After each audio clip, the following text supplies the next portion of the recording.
4 easy steps to starting an awesome podcast. Starting your own podcast probably sounds like a Herculean project for you right now, but it doesn't have to be. In today's presentation, I'm going to show you the 4 easy steps you can follow to start your very own podcast. Step 1. Choose a topic and come up with your show's name. Your podcast is your own show. You can talk about anything and everything under the sun. But if you want to attract a specific audience, then you need to narrow down your topics. You need to define what your podcast is going to be all about. In short, what do you want to be known about? Do you want to be known as the top marketing expert in your niche? Or that funny author who publishes exclusively on Kindle? Whatever you choose, you need to be able to commit and create content consistently and keep your audience coming back for more. Step number 2. Create a plan for your podcast episodes. Podcasting is also a form of content marketing. You want to stand out from the crowd, right?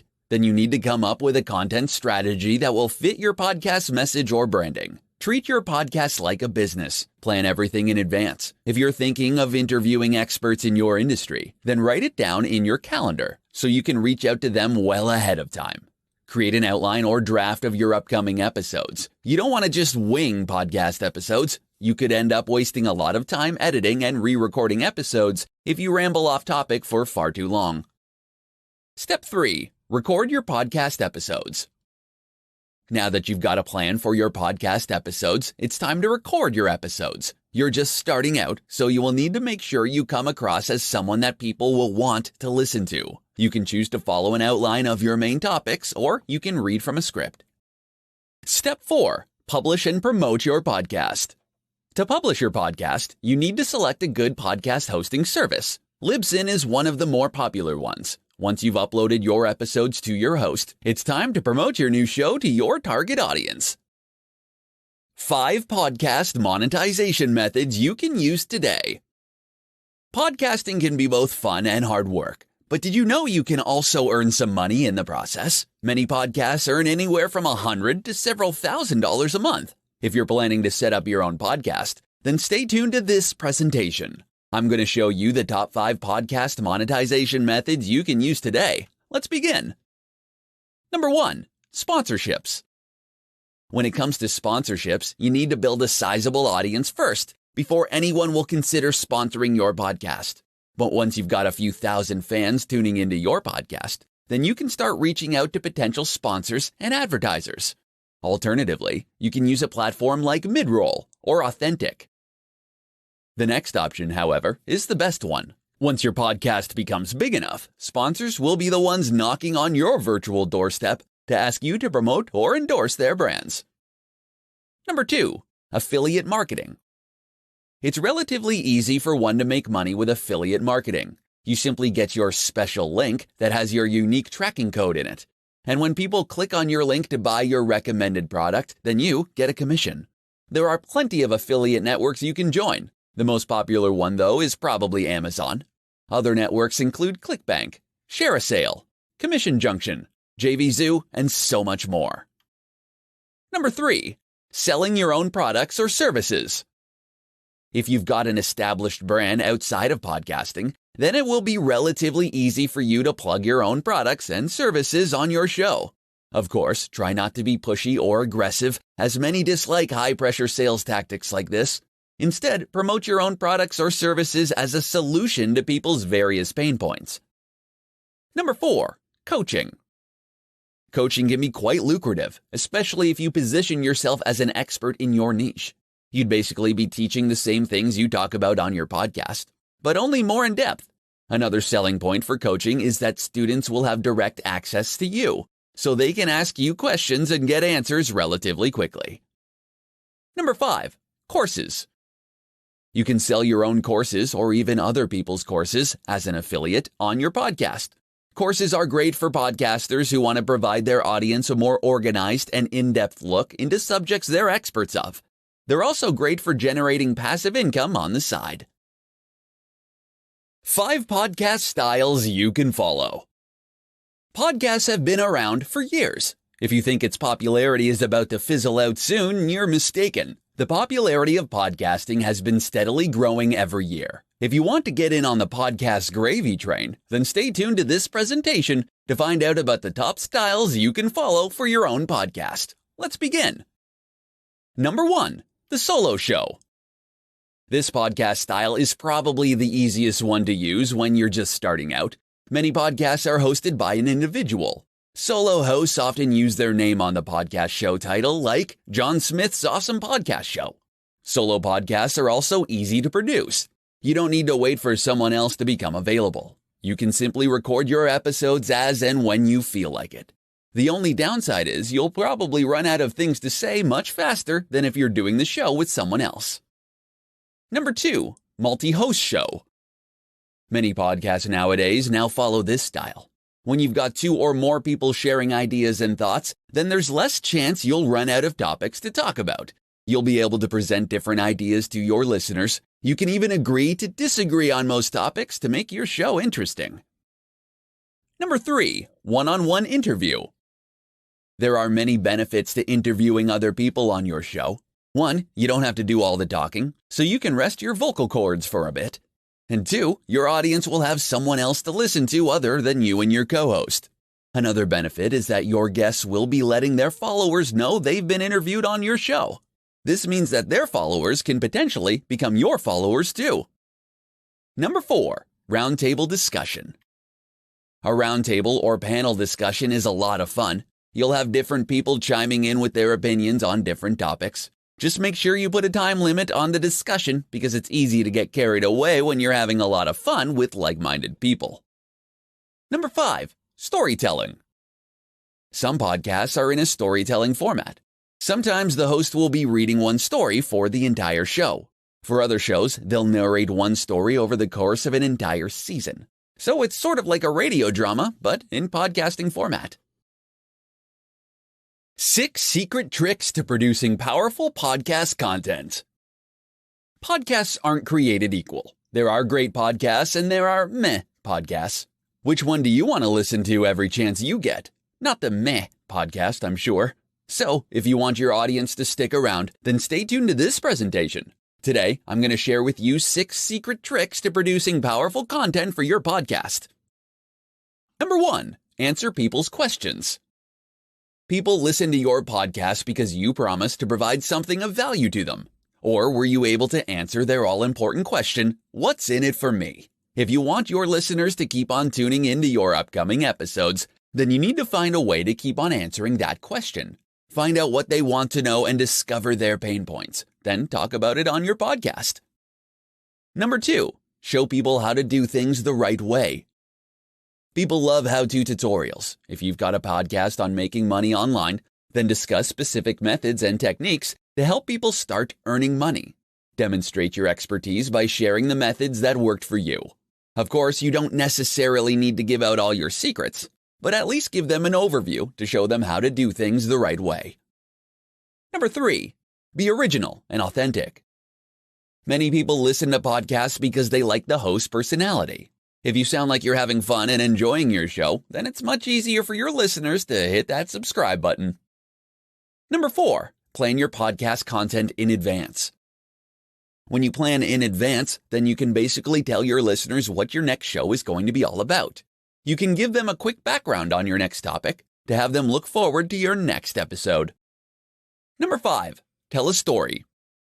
Make your podcast engaging by sharing your personal stories or those of people you know. People may not remember specific methods and techniques, but they will most likely remember your stories. Number 6, add a call to action. Yes, your podcast needs to have a call to action as well. What do you want your listeners to do after listening to your show? Do you want them to subscribe to your email list? Do you want them to sign up for your online course? Don't leave your audience hanging. Make sure there's a call to action for each of your podcast episodes. 7 easy ways to promote your podcast. You want your voice to be heard, and you want people to listen to your podcast. If you need ideas to get the ball rolling, then stay tuned to this presentation. Today, you're going to know 7 of the easiest ways to promote your new podcast to your target audience. Let's begin. Number 1, submit to as many podcast directories as possible. Make sure you have your podcast title, description, tags, artwork, and a few episodes ready before you submit your podcast to directories. Your first stop should be iTunes, simply because it's the largest podcast directory in the world. Next, upload your content to platforms like Spotify, Google Play Music, Stitcher, SoundCloud, and more. Number 2, share on social media. Let your followers on social media know that you've got a podcast. Whichever platforms you use, let your family and friends know and ask them to share it with their followers as well. Number 3, ask your podcast listeners to follow you on social media. For branding purposes, use your podcast title as your social media handle. It will be easier for people to remember your brand that way. Give a quick mention of your social media channels on every episode and ask your listeners to follow you. Number 4, link your podcast episodes on your blog. Create a new post for every episode and add a link to your MP3 file. Then write out a transcript or show notes for each episode. Your written content will be indexed on search engines, so you'll most probably get a nice chunk of search engine traffic later on. Number 5, interview experts in your niche. People love being recognized as experts, so if you tell people you're interviewing experts for your podcast, chances are you'll have a good number of people signing up. They can promote their businesses or their podcasts, and they'll let people know that they were interviewed on your awesome show. Number 6, record your podcast on video. Hit 2 birds with 1 stone and video yourself while recording your podcast episode. Then upload it to YouTube, Facebook, Instagram, Snapchat, etc. to give your fans a sneak peek at how you do your podcast. Number 7, pay for advertising. You don't need to spend a ton of money to get the word out about your new podcast. If you can afford to spare a few dollars a day, you can advertise on Facebook ads, Instagram, maybe even Bing ads. In this presentation, I'm going to share with you 10 of the most important tools you'll need for podcasting success. Let's begin. Number 1, a good microphone. Not all microphones are created equal. A good quality microphone is necessary if you want your podcast to sound good. Number 2, pop filter. It's annoying to hear B's, P's, G's, and D's amplified on podcasts. You don't want this to happen to your show. Get a pop filter. It only costs a few dollars. Number 3, podcast hosting account. You don't want your podcast audio files eating up your web hosting bandwidth. Get a good podcast hosting account. They're relatively cheap. Check out Libsyn, one of the most popular podcast hosting services. Number 4, multi-platform note-taking software. It's important to know what you're going to talk about in your podcast episodes. Use a multi-platform note-taking software so you can easily pick up where you left off. You can start writing down your ideas on your mobile phone and then finish it up on your laptop. Number 5, Google Calendar. Google Calendar is a great tool for scheduling your podcast episodes. You can add different calendars to your account, and you can label each one with a different color. Number 6, Audacity. Audacity is a free, open-source, and cross-platform audio editing software. There's a bit of a learning curve, but don't worry. There are lots of tutorials on YouTube to help you get up to speed on how to use this powerful software. Number 7, voice typing tool. Show notes are important for your podcast. You can hire a transcription service to transcribe your episodes, or you can use a voice typing tool. For best results, make sure you speak clearly and audibly so the software can make out what you're saying. Number 8, feed validator. A feed validator is needed to make sure there are no problems with your podcast's RSS feed. Most podcast hosting services include a feed validator, but it won't hurt to run your feed through a service like Feed Validator. Number 9, graphic design software. An eye-catching artwork can make the difference between people checking out your podcast on iTunes or any other directory, or skipping it entirely. You can use Photoshop or a free tool like Canva to design your podcast artwork. Number 10, live streaming platform. Show your podcast listeners how you work. When you go live on platforms like Facebook Live or YouTube Live, your followers get a notification, so you get real-time engagement from your fans. How to repurpose your podcast episodes. Creating the content for your podcast will take a lot of brain power. You don't want all of your hard work to last all of 30 minutes or an hour, right? You want to maximize it, and the best way to do that is by repurposing your podcast episodes into other formats. If this is something you want to do, then stay tuned to this presentation.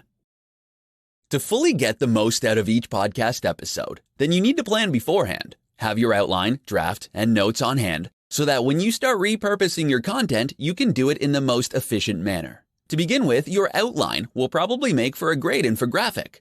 Now, the thing is, you don't have to design graphics all by yourself.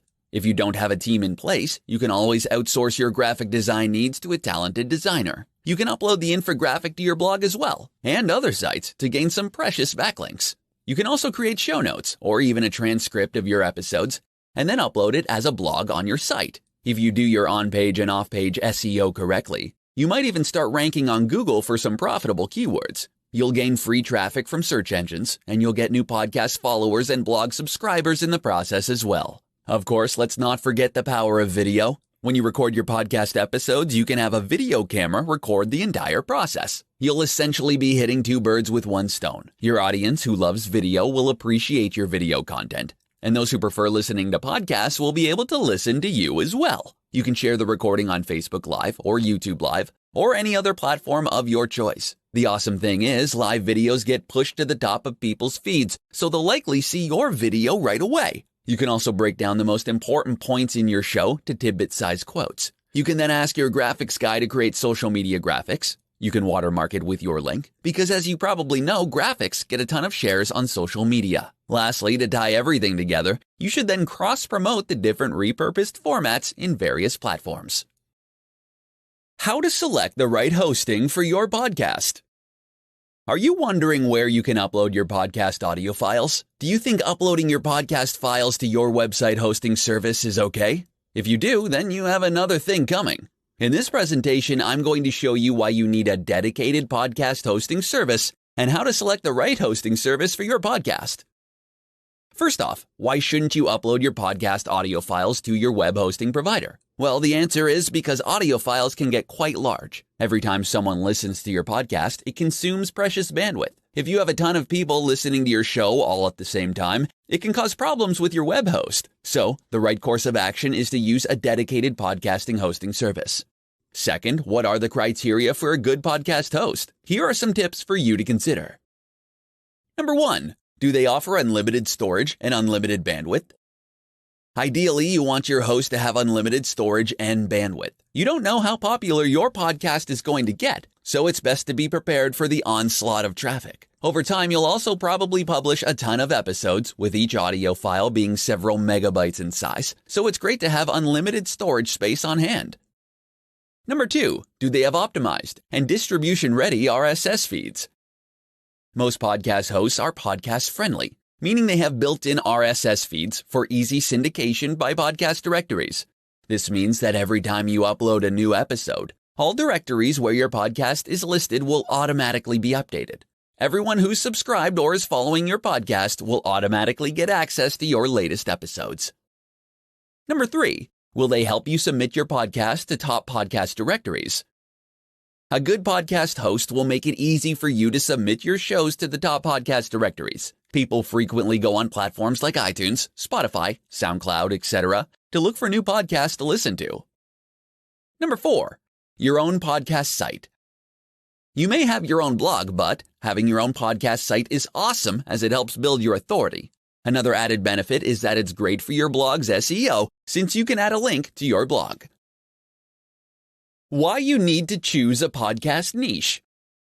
Are you wondering why you need to select a niche for your podcast? Do you think it's a waste of time? Well, in this presentation, I'm going to show you why niche selection is important for your podcast success. The most popular podcasts on the planet all have something in common. They all talk about a specific subject. I'm sure these podcasters all have other interests. However, they choose to talk about a topic they know about or at least are very interested in. If you're looking for a good podcast on internet marketing, why would you subscribe to someone whose topics vary from episode to episode? Or would you subscribe to a show that talks exclusively about internet marketing? I'm sure you'd choose the latter. But why? You see, when you present yourself as a jack of all trades, it doesn't reflect your expertise in any way. You know a bit about many different things, but when people look for information, they'd usually listen to someone with demonstrated expertise. So if all you talk about in your podcast is internet marketing, then you're going to weed out the people who have zero interest in this topic. but you'll be attracting the kind of audience you really want, those who want to know more about internet marketing. Sure, your audience count might be a bit lower, but your conversion rates will be so much higher. For instance, if you're planning on promoting a course or product later on, then your internet marketing audience may express more positive interest than a mixed audience. Your calls to action per episode will be targeted to the correct audience. Thus, you're going to get higher conversions. The perfect podcast niche will be something that you're extremely familiar with, so you can create content for an indefinite period of time. Second, there has to be a demand for it. It doesn't have to be there in the millions. A few hundred or thousand listeners may be sufficient, depending on what it is you hope to achieve with your podcast. Niche selection is especially important when you're starting out. You're going to compete against more established brands and podcasts. You need to find a way to stand out from the competition. When you select a niche, you're able to create an edge for yourself. That edge will help you become memorable and attractive to your target audience. 3 reasons why podcasting may be good for your business. If you've ever listened to a podcast, you know how easy to consume they are. All you have to do is subscribe to your favorite podcasts, and you'll have the latest episodes sent straight to your device. If you're not sold on the idea of podcasting for your business, then you should listen to this entire presentation. Today, I'm going to discuss 3 of the biggest reasons why podcasting may be good for your business. You'll become an authority figure in your niche or industry. Podcasting is a great way to showcase your knowledge and your expertise in your niche. You can talk about anything and everything under the sun, but if you keep your podcast niche focused and provide tons of value to your listeners, you'll soon have them eating from the palm of your hand. Of course, building trust will take time, but once you have it, you'll find people will look up to you as an authority figure in your niche. You'll attract your target audience. People who will be tuning into your podcast are interested in listening to what you have to say. There are so many podcasts to choose from, there's a reason why they chose to listen to you. So, if you're trying to attract a certain demographic, know that podcasting is one of the quickest and cheapest marketing techniques you can implement ASAP. Make it easy for your audience to promote your podcast on social media, and you'll attract even more of the same demographic. You'll have a solid source of income once you've established your brand. Yes, it's possible to make a full-time living just by podcasting alone, but you need to be prepared to invest a lot of time in growing your podcast. You'll need to be consistent with your schedule, and you'll need to attract a sizable number of listeners before you even think about monetizing your podcast. In the beginning, you'd want to provide as much free, valuable information as possible. Once you've reached a few thousand, some experts say at least 10,000 followers, then that's when you should start thinking about making some money off your show. The good news is, there are many different ways you can monetize your podcast. You can do sponsorships, affiliate marketing, you can promote your own product, and so much more.